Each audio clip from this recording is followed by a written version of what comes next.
Assalamualaikum warahmatullahi wabarakatuh.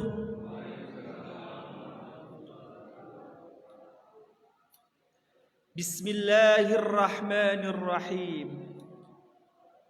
Alhamdulillahilladzi khassana bisiyami syahri Ramadan wa anzala fihi al-Qur'an hudan linnasi wa bayyinatin minal huda wal furqan.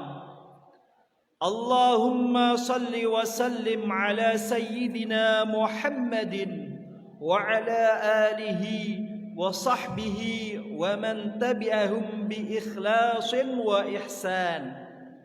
Amma ba'du. Allahumma alhimna ilman nafhamu bihi awamiraka wa nawahik warzuqna fahman na'lamu bihi kaifa nunajika ya rabbal alamin wa ya arhamar rahimin. Bapak, Ibu, hadirin hadirat yang dirahmati oleh Allah Subhanahu wa ta'ala, hal yang pertama dan utama, marilah kita sama-sama memanjatkan puja dan puji syukur kita kehadirat Allah Subhanahu wa ta'ala atas nikmatnya, atas rahmatnya, atas anugerah-anugerahnya. Kita masih sampai di bulan Ramadan ini dengan membawa iman dan Islam dengan kondisi yang sehat walafiat, alhamdulillah. Yang kedua, senantiasa kita basahi lisan dan hati kita dengan membacakan sholawat dan salam atas Rasulullah sallallahu alaihi wasallam, keluarga-keluarganya dan para sahabatnya, sebagai wujud terima kasih dan syukur atas transfer ilmu dan ajaran iman dan takwa ini, sehingga kita menjadi pribadi-pribadi yang bangga dan senang dalam bersujud dan taat kepada Allah Subhanahu wa ta'ala. Mudah-mudahan di akhirat kelak kita semua bersama Rasulullah sallallahu alaihi wasallam berikut syafaatul uzma dari Rasulullah, kita memasuki surganya Allah dengan selamat, sentosa dan bahagia.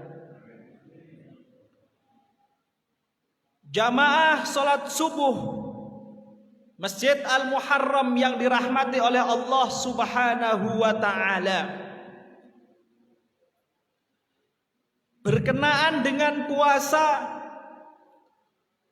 mungkin seringkali para penceramah, para guru, para ulama dan lain sebagainya selalu membacakan sebuah ayat yang sangat terkenal dan fenomenal, yaitu firman Allah Subhanahu wa ta'ala, A'udzu billahi minasy syaithanir rajim. Bismillahirrahmanirrahim. Ya ayyuhalladzina amanu kutiba 'alaikumus syiyamu kama kutiba 'alal ladzina min qablikum la'allakum tattaqun. Wahai orang-orang yang beriman, kutiba alaikumus syiyam, diwajibkan atas kalian berpuasa, kama kutiba alal ladzina min qablikum, sebagaimana diwajibkan atas orang-orang sebelum kalian. Jadi kata-kata sebagaimana diwajibkan atas orang-orang sebelum kalian. Artinya apa? Di dalam puasa kita Ramadan itu mengandung cerita sejarah. mengandung ajaran daripada umat-umat terdahulu, yang mana ajaran itu mengindikasikan adanya sambung menyambung syariat Allah antara kita dengan para nabi terdahulu. Yang kedua, ini menunjukkan bahwa puasa itu adalah cerita yang mengandung pelajaran dan hikmah. Kok sampai dari zaman dulu sampai kita mungkin ila yaumil qiyamah, kita selalu menemukan yang namanya puasa. Berarti di dalam puasa ini akan ada pelajaran-pelajaran yang up to date, yang selalu punya makna bagi masing-masing individu. Ramadan ini maknanya ini. Ramadan ke depan yang akan kita temui juga maknanya ini. Sebelumnya lagi akan begini. Oleh karena itu, seyogianya kita mengerti makna puasa, di antaranya melalui aspek sejarahnya, melalui aspek bagaimana kisah-kisah orang-orang terdahulu berkenaan dengan puasa. Bapak Ibu yang dirahmati oleh Allah Subhanahu wa taala, di dalam cerita sejarah, wabil khusus berkenaan dengan umat terdahulu, kita tidak mendapati referensi-referensi ya, kecuali dari kitab-kitab ulama, dari kitab-kitab tafsir. Sebagian referensi ada sanadnya, transmisi keguruannya, ada juga yang tidak. Ada juga yang diceritakan oleh Rasulullah, ada juga yang tidak. Kenapa demikian? Karena tidak semua cerita tentang umat terdahulu itu diceritakan Allah dalam Al-Quran. Tidak semua pula diceritakan Rasulullah Sallallahu Alaihi Wasallam dengan hadisnya. Kenapa? Karena di Madinah itu terjadi yang namanya akulturasi, pertemuan dengan para pemeluk ajaran Nabi terdahulu. Siapa mereka? Yahudi, Nasrani. Akhirnya di situ orang-orang Islam saling bertukar pikiran, saling cerita. Yang dimaksud terdahulu itu apa? Nabiullah Musa. Musa punya apa? Punya Taurat. Taurat itu diajarkan ke siapa saja dan seterusnya. Yang terdahulu itu siapa? Nabiullah Daud, ada Zabur. Yang terdahulu itu apa? Nabiullah Isa dengan Injilnya dan sebagainya. Nah, di situ terjadi silang tukar pikiran. Nah, dari sinilah kita akan mendapati akumulasi cerita sejarah puasa.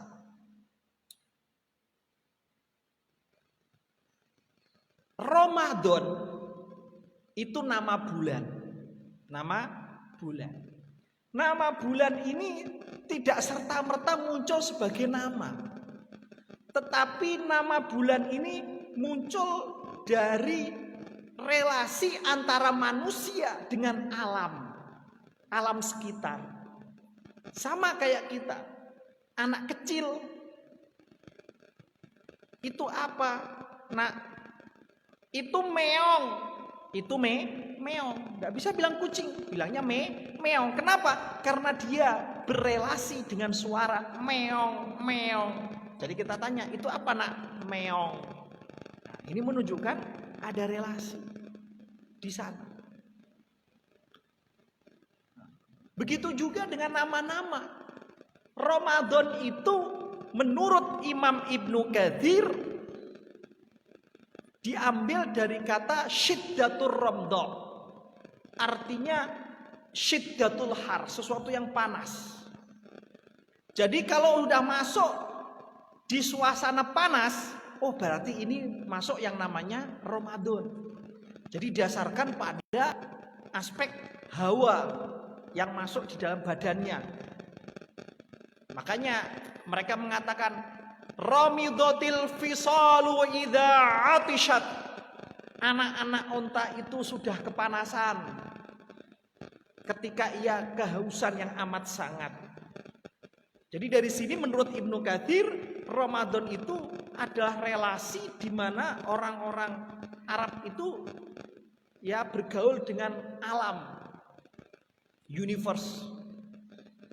Beda halnya dengan Al-Imam Al-Asma'i, dia ahli bahasa dan juga budaya serta sastra. Al-Asma'i menyatakan yang dimaksud panas di situ bukan hawa, tetapi orang Arab itu suka melakukan perjalanan-perjalanan. Li'ilafi Quraisyin ilafihim rihlatash syita'i was-shaif. Orang-orang Quraisy suka melakukan perjalanan perdagangan, baik pada musim dingin maupun musim panas. Dia berdagang, Pak. Nah, ketika berdagang itu ada yang pakai alas kaki, ada sebagian alas kakinya sudah rusak karena saking seringnya buat jalan. Nah, ketika ia menapaki batu itu kalau kita namanya batu, kalau mereka itu tanahnya tanah padas. Tahu tanah padas ya, Pak? Yang sangat keras itu padas. Sehingga ketika kena kaki itu panas.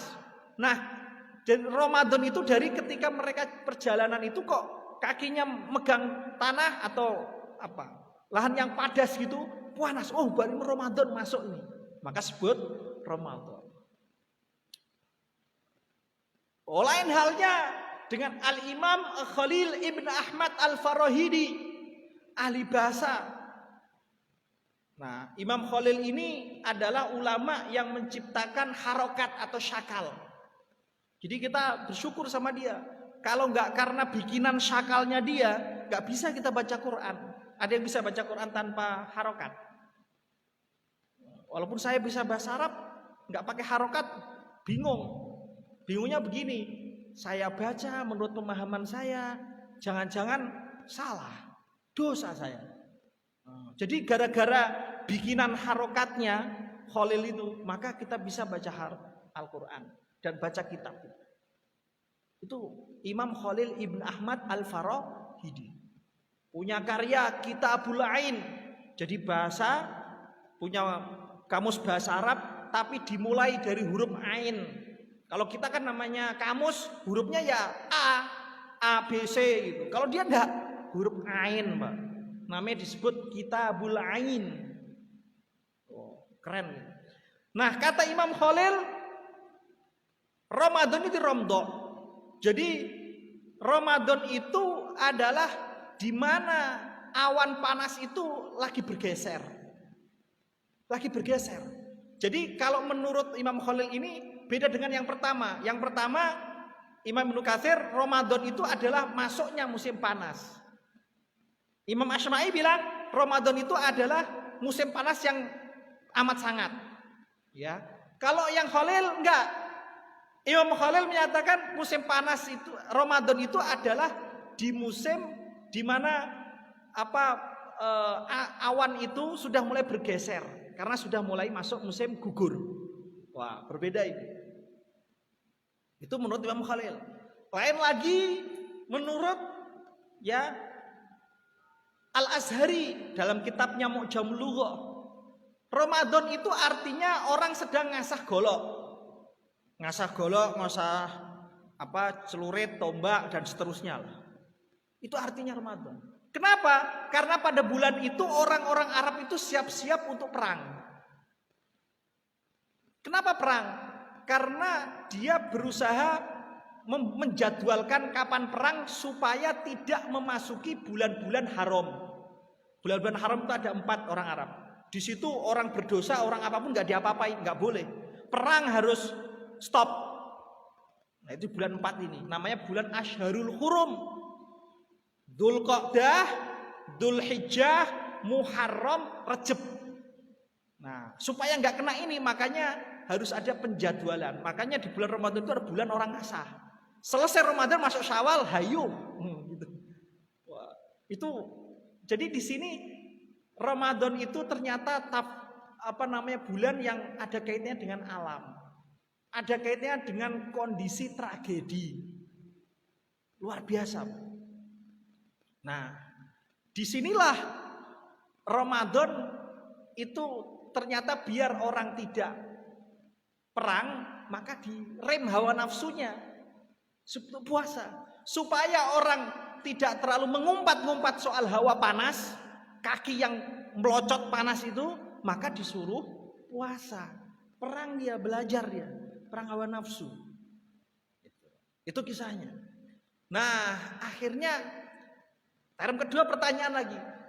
Kutiba alaikumusiyam, diwajibkan atas kalian puasa sebagaimana diwajibkan. Yang katanya sebagaimana itu kan arti sama, Pak, seperti. Nah, sama ini sama apanya?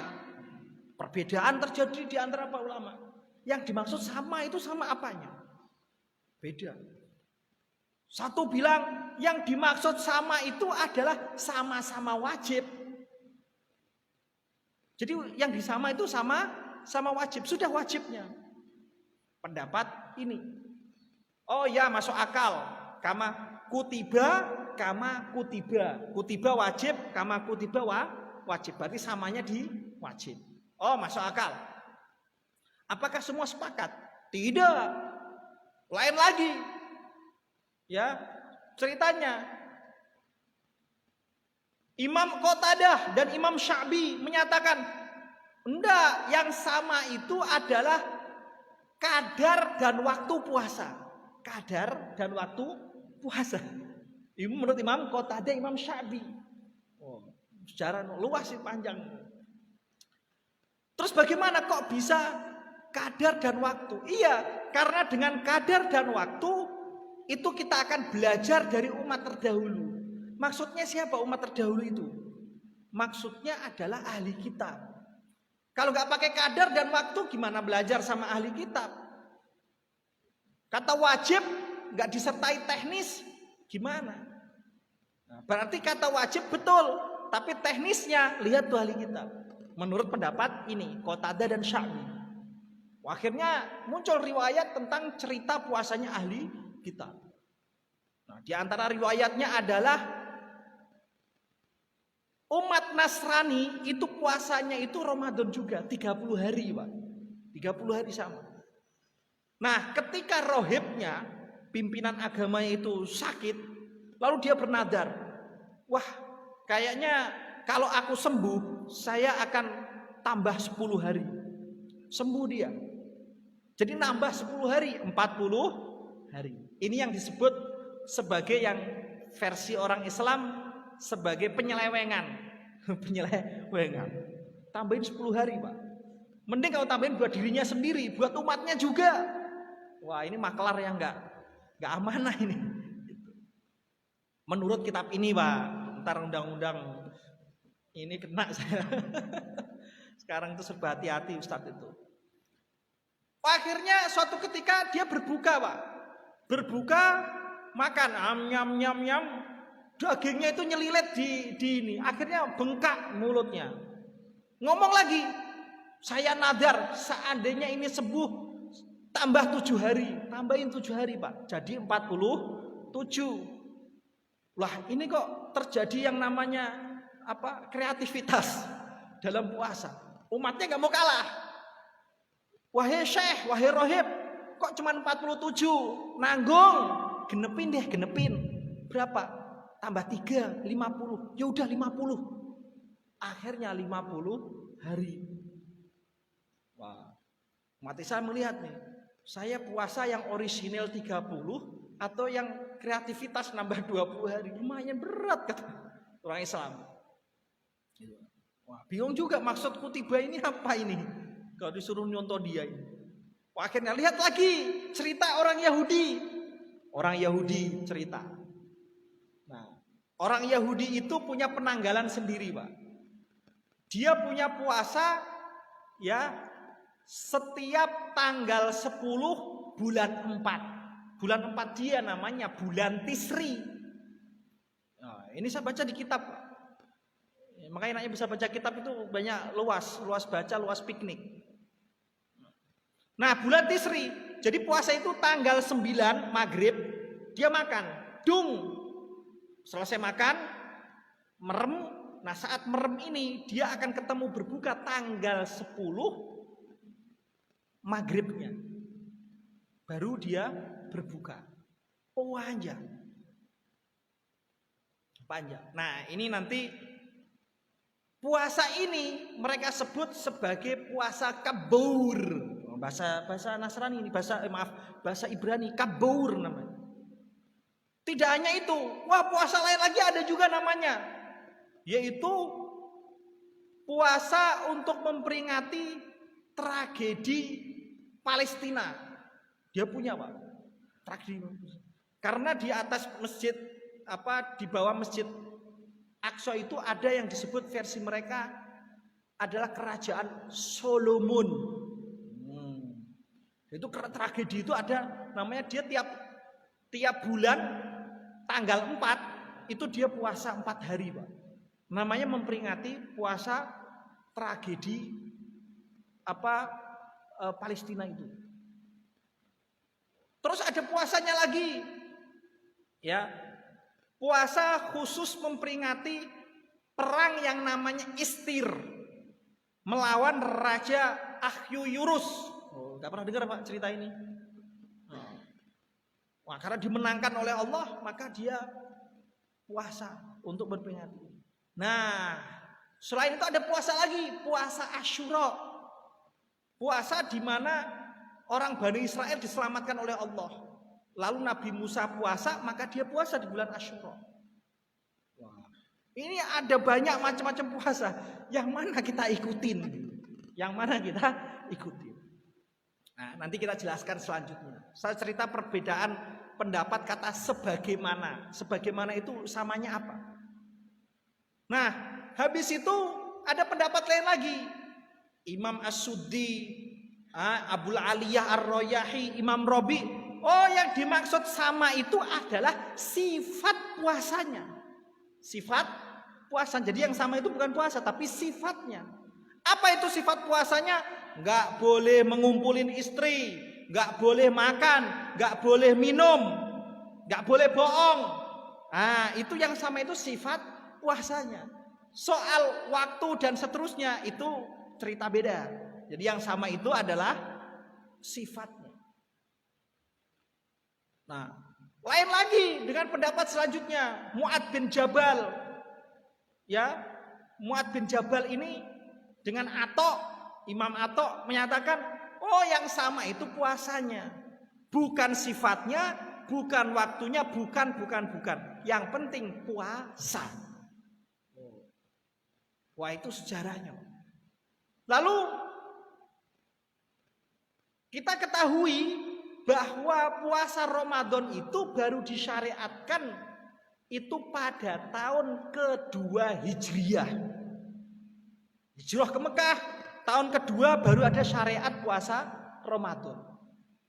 Pertanyaannya, dari sejak Nabi Muhammad diangkat jadi nabi sampai hijrah tahun pertama, terus tahun kedua, puasa apakah?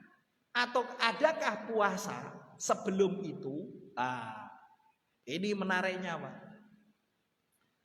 Nah, jadi kalau kita lihat tahun kedua Hijriah, Rasulullah baru disyariatkan puasa sampai Rasulullah meninggal, itu kira-kira Rasulullah mengalami Ramadan cuman 9 kali.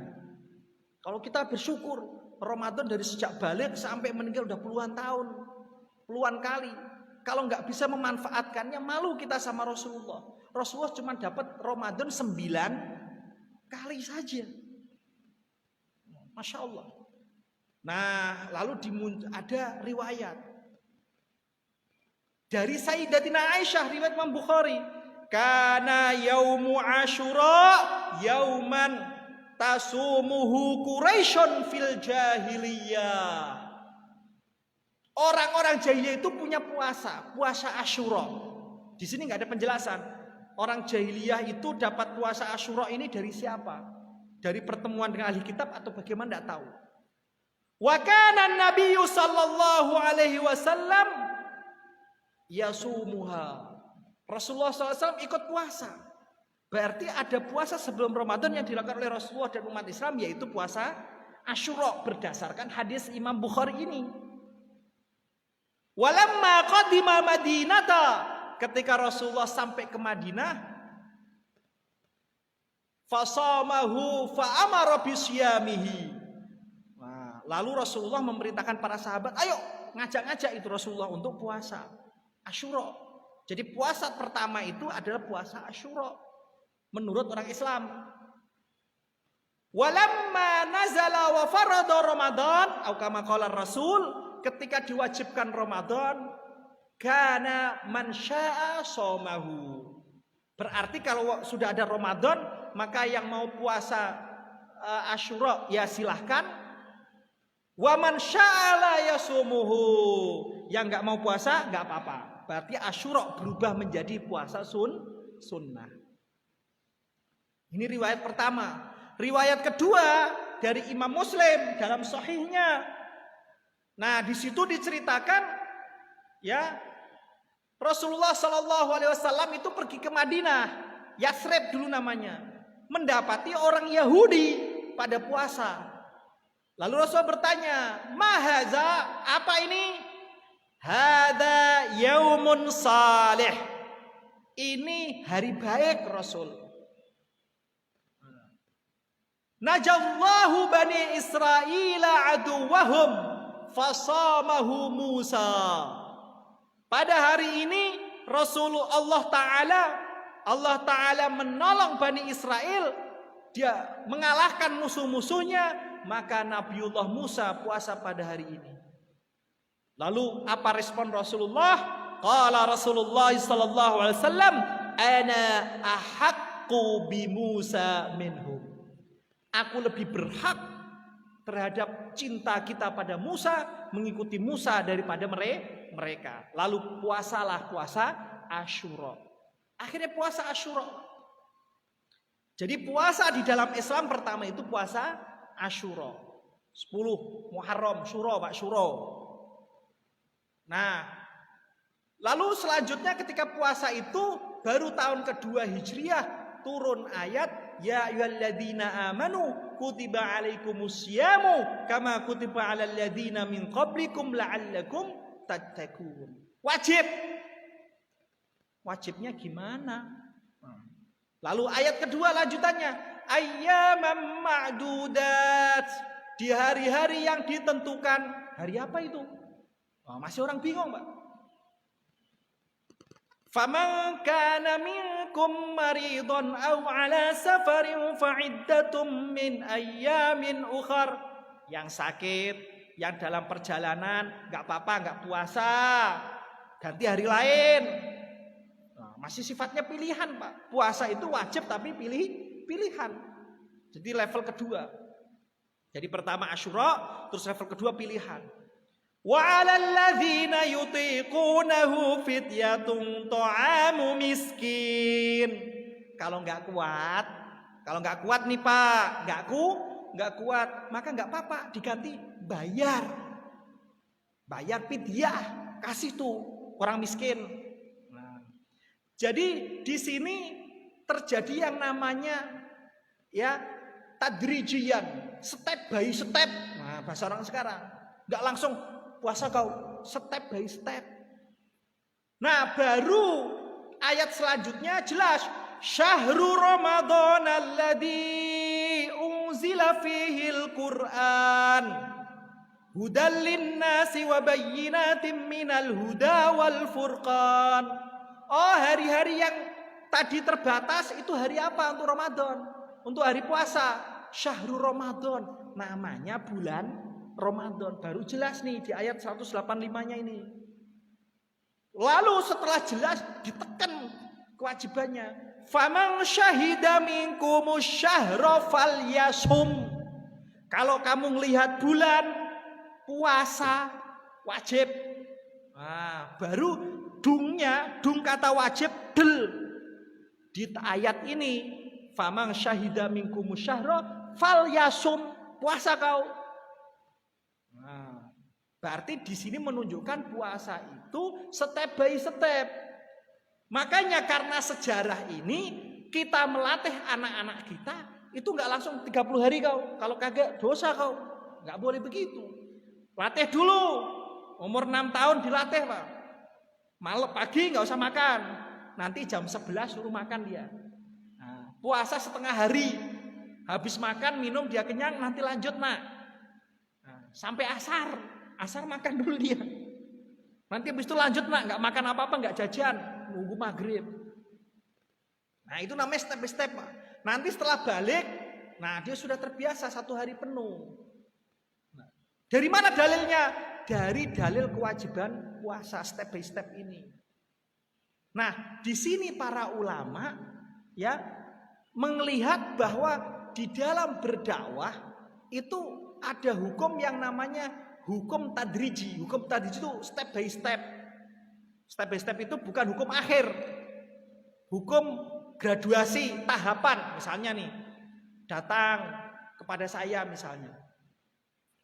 Perempuan cantik, wah seksi bajunya.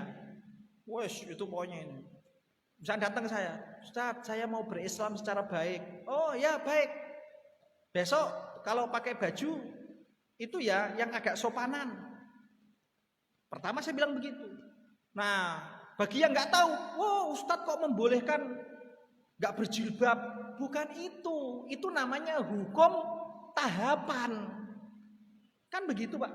Jadi nggak bisa langsung bilang, oh kamu harus tutup semuanya, nanti pakai jilbab, sholat pakai mukena, sholat ini, nggak bisa begitu. Itu namanya hukum tahapan. Paham Pak ya? Hukum tahapan. Setiap orang pasti punya hukum tahapan. Nah itulah model berdakwah. Dalilnya dari mana? Dari ini. Nah, terus gimana caranya?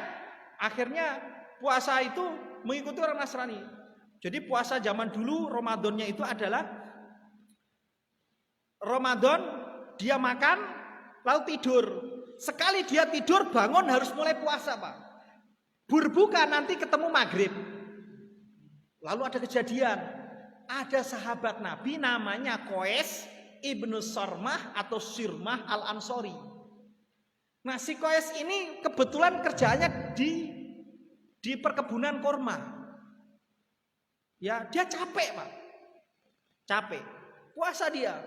Capek puasa. Nah sampai rumah waktunya berbuka. Dia sudah sampai rumah dibilang ke istrinya. Maghrib. Akhirnya dibilang begini. Hei istriku ada makanan enggak? Wah enggak ada. Tapi sabar ya suamiku saya akan cari. Baru nyari. Si Qais ini akhirnya ketiduran saking capeknya. Pulang-pulang, Masya Allah suamiku. Akhirnya ketika dia bangun, maka bangun itu menjadi dung dia puasa. Puasa dia. Besoknya lagi kerja di kebun kurma. Capeklah dia. Pingsan. Nah disampaikan ke Rasulullah. Lalu turun ayat ya. Wa kulu washrabu hatta yatabayyana lakumul khaytul aswadu minal khayt hatta yatabayyana lakumul khaytul abyadu minal khaytil aswadi minal fajr. Maaf, hatta yatabayyana lakumul khaytul abyadu minal khaytil aswadi minal fajr. Sampai melihat yang putih-putih. Artinya fajar. Oke, berarti kalau malam ya. Kalau malam itu enggak apa-apa kamu makan walaupun bangun tidur makan. Yang penting dungnya itu adalah ketika muncul fajar. Orang pada senang, Pak. Senang. Wabil khusus alhamdulillah saya enggak ngikutin Nasrani Yahudi model puasanya. Alhamdulillah enak malamnya bisa itu. Nah terus apakah malamnya tidur begitu saja? Tidur sama istri gimana? Wah ternyata ayat ini dimulai dari uhilla lakum lailatas syiyamir rafasu ila nisaikum. Boleh kalau malam tidur bareng sama istri. Jadi malamnya boleh. Nah inilah sejarah puasa yang kita warisi sampai sekarang. Itu Pak. Oleh karena itu puasa orang Islam enak. 1 bulan tapi aturan mainnya enak. Yaitu yang penting maghrib dung makan, nanti mulai puasa kalau muncul fajar. Nah, itu sejarahnya. Nah, waktunya terbatas. Wallahu a'lam bishawab. Mohon maaf ada salah dan keselip lidah. Tolong yang lupa. Silahkan kalau ada pertanyaan.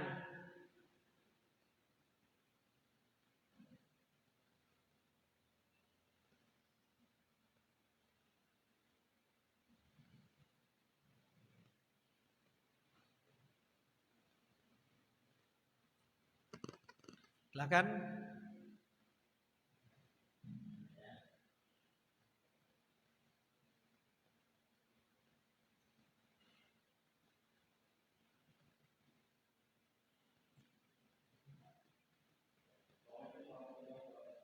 Waalaikumsalam warahmatullahi.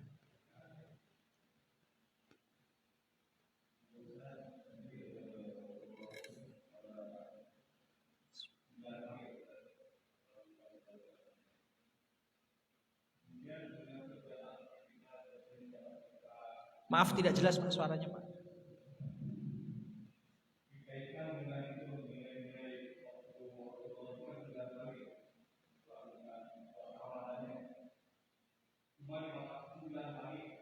Belum jelas Pak, saya nggak dengar. Baik.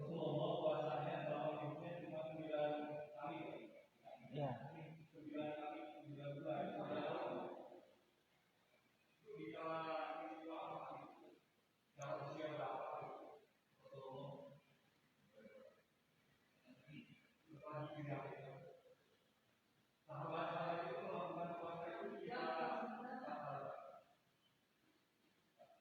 Ya. Ya, terima kasih. Oke, tadi ayat Quran yang mungkin saya keselip. Wa kulu washrabu hatta yatabayyana lakumul khaytul abyadu minal khaytil aswadi minal fajr. Itu yang benar. Jadi hatta yatabayyana lakumul khaytul abyad, sampai munculnya fajar. Minal khaytil aswad itu malamnya hilang. Malamnya hilang berarti fajar. Itu mulai orang berpuasa. Nah, Rasulullah SAW itu 9 kali. Jadi Rasulullah itu wafat di tahun 11 Hijriah. Jadi tanggal 2 gitu ya. Terus Rasulullah 9 kali ketemu Ramadan. 9 kali ketemu Ramadan. Jadi ya 10-11 lah. Ya. Itu Rasulullah meninggal. Jadi cuma 9 kali ketemu Ramadan. Di dalam 9 kali ketemu Ramadan itu Ramadannya itu adalah Ramadan penuh perjuangan, Pak. Perjuangan. Kenapa saya bilang ketemu Ramadan perjuangan? Karena ketika muncul ayat idza jaa nasrullahi wal fath wa ra'aitan nasa yadkhuluna fi dinillahi afwaja. Ketika engkau melihat kota Mekah itu berhasil dikuasai Rasulullah, ya, engkau melihat orang-orang berbondong-bondong masuk Islam, ya, fasabbih, maka bertasbihlah. Nah, ayat ini menurut Abdullah ibnu Abbas mengindikasikan bahwa Rasulullah itu akan meninggal ketika ini semua terjadi. Jadi kita melihat ini orang pada senang, oh ya kita akan menang, Mekah akan kita taklukkan dan seterusnya. Kalau Abdullah bin Abbas sedih. Kenapa? Karena Abdullah bin Abbas memahami ayat ini ayat menunjukkan tanda-tanda Rasulullah mau meninggal. Malah sedih dia. Lalu sahabat bertanya, wahai Sayyidina Abdullah bin Abbas, kenapa engkau mengartikan ayat ini sebagai ayat tanda Rasulullah mau meninggal? Jawaban Abdullah bin Abbas, ya iya. Kalau orang kota Mekah sudah ditaklukkan, orang sudah pada masuk Islam, lalu tugas Rasulullah lalu apa lagi? Kan sudah selesai. Kalau tugas sudah selesai pasti akan cepat dipanggil Allah, meninggal. Berarti orang-orang pada masuk Islam, semua Islam sudah jaya, sudah enak, Rasulullah malah meninggal. Artinya apa?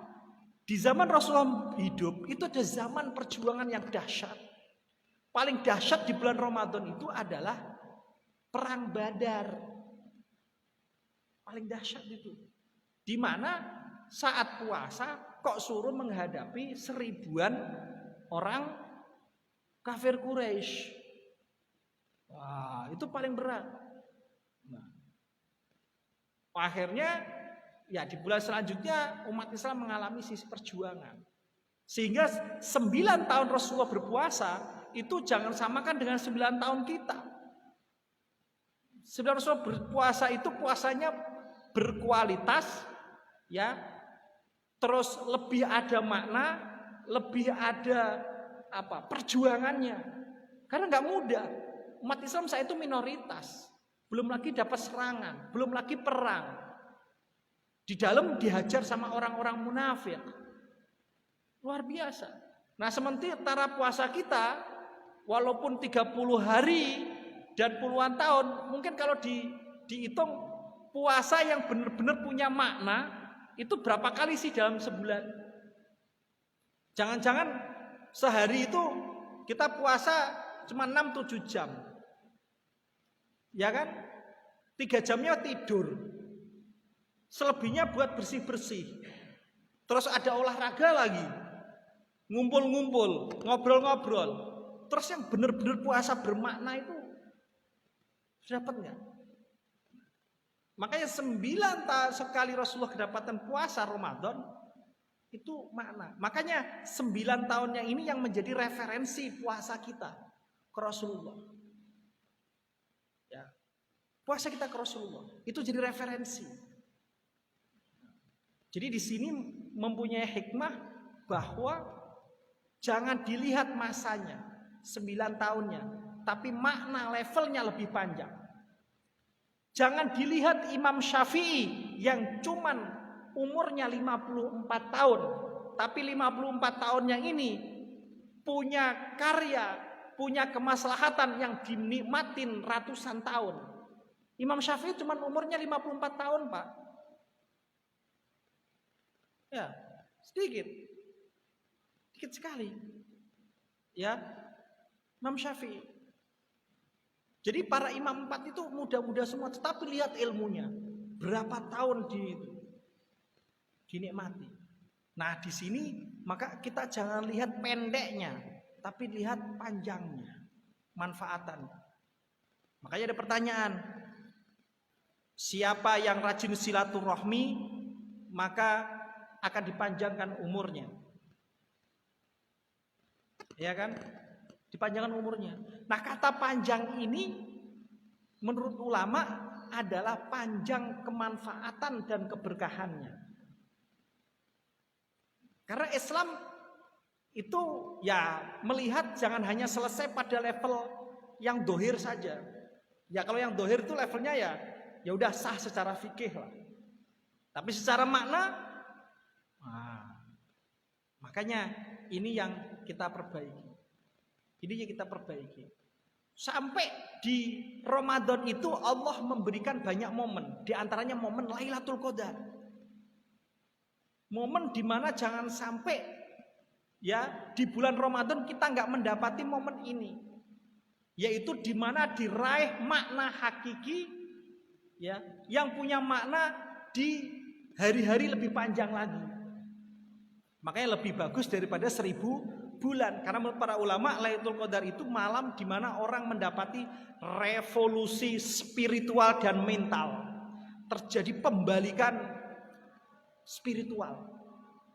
Sehingga dia menjadi pribadi yang baik, yang luar biasa di hari-hari berikutnya. Makanya oleh para ulama, orang yang mendapati Lailatul Qadar, kita akan melihat perubahan pribadinya yang menuju hal yang lebih soleh daripada sebelumnya. Nah, kita ngeraba-ngeraba Lailatul Qadarnya kita dapat apa belum? Nah, kira-kira seperti itu. Jadi Dari kata 9 tahun itu dibandingkan dengan kita ngelihat bahwa kualitas. Sama orang tidur, bisa tidur 8 jam, dikalahkan sama tidur yang 15 menit tapi berkualitas. Tanya dokter, pasti dokter bilang bagusan 15 menit yang berkualitas. Jadi ternyata kebaikan itu adalah kebaikan yang punya efek ya signifikan atau sebut kualitas zaman sekarang. Begitupun orang sodakoh ngasih, sama-sama ngasih, tapi beda yang berkualitas atau tidak. Yang kualitas gimana? Kata ulama, al-muta'addi khairun minal qasir. Perbuatan amal yang kemaslahatannya itu bisa berentek, bisa berantai, itu lebih bagus daripada kemaslahatan sendiri. Contoh, saya punya duit, saya sudah haji, saya sudah umroh, bahkan lebih sekali. Lalu punya duit ini saya pakai buat umroh, sah, tapi kebaikan ini hanya untuk saya. Tapi kalau duit ini saya buat beli semen untuk pondasi masjid, nah, sama-sama saya ngeluarin duit, sama-sama duit keluar, Pak. Sama, jumlahnya sama, bentuknya sama. Tapi kalau saya tanya ke Bapak Ibu sekalian, mana yang lebih berkualitas? Umroh apa semen saya masuk pondasi masjid? Pondasi masjid. Karena kalau pondasi masjid itu di atas mungkin renovasi, tapi pondasi tetap akan selalu di hati. Iya kan? Coba nanya semua pengurus masjid, ditanya, gimana masjid ini? Pasti dulu, wah zaman gali pondasinya dulu pasti dikenang di dalam hati. Walaupun yang ngasih semen sudah berkalang tanah puluhan tahun yang lalu. Oh, itu logika soal kualitas. Nah, itulah pelajaran yang bisa kita ambil dari sejarah Ramadan. Nah, hukum itu ada hukum step by step. Jadi jangan langsung, oh si A ngomong begini berarti hukumnya begini, enggak. Lihat dulu, jangan-jangan dia hukum ini. Jadi hukum itu selalu berjalan bersama dengan kemaslahatan dan kebaikan zaman. Kira-kira begitu, Pak. Nah, oleh karena itu Rasulullah Shallallahu Alaihi Wasallam disifati wa ma arsalnaka illa rahmatal lil alamin. Risalah Rasulullah itu selalu membawa kebaikan, kemaslahatan bagi zaman. Wallahu a'lam bishawab. Terima kasih. Kita akhiri pengajian kita dengan baca hamdalah dan doa kafaratul majlis. Alhamdulillahi rabbil alamin. Subhanakallahumma wa bihamdika asyhadu an la ilaha illa anta astaghfiruka wa atubu ilaih. Wassalamu alaikum warahmatullahi wabarakatuh.